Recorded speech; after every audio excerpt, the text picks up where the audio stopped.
You think you know how America's political map was drawn. You see red states and blue states, a nation divided. But what if I told you the lines weren't drawn by voters, but in quiet rooms, through whispered deals, decades ago? The story of how Democrats and Republicans swapped their strongholds isn't a history lesson. It's a political thriller. Imagine America after the Civil War. For nearly a century, one party dominated the South. The Democratic Party. They were the establishment, the power, the institution. Abraham Lincoln, the first Republican president, was their ideological opposite. His party was born in the North, forged on the principle of anti-slavery for generations. This was the unshakable order. The South was blue.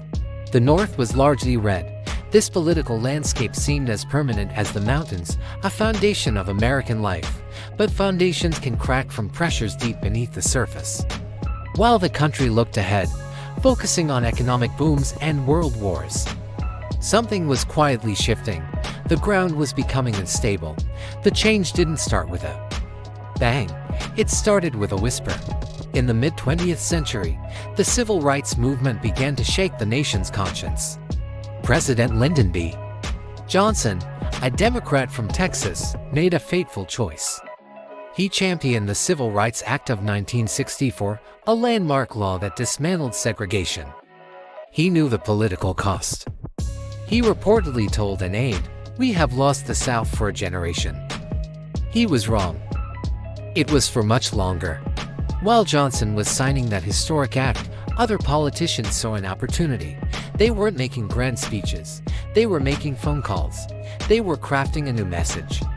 A quiet appeal to Southern white voters who felt betrayed by the Democratic Party's new direction. This was the Southern strategy. It was a subtle, carefully worded campaign based on states' rights, law and order, and traditional values language that tapped into the anxieties of the time without explicitly mentioning race. Power wasn't being seized on a battlefield. It was being meticulously transferred, one voter at a time. Through a calculated change in language, the deals were done, the alliances shifted, and then silence. The old political map began to glitch. Southern states that had been reliably Democratic for 100 years started to flicker, then change color. It wasn't an invasion, it was an inversion. The party of Lincoln, once the enemy of the Old South, was now its home. The Democratic Party, once its champion, was now its opposition. The entire political landscape of the United States had been redrawn, not in the light of day, but in the shadows of strategy. So now, when you look at that map of red and blue, remember this: the colors you see today are an echo of a silent coup. The lines weren't just drawn, they were written. And the ink they used is still shaping our world. What other truths are hidden in plain sight? Follow to uncover more.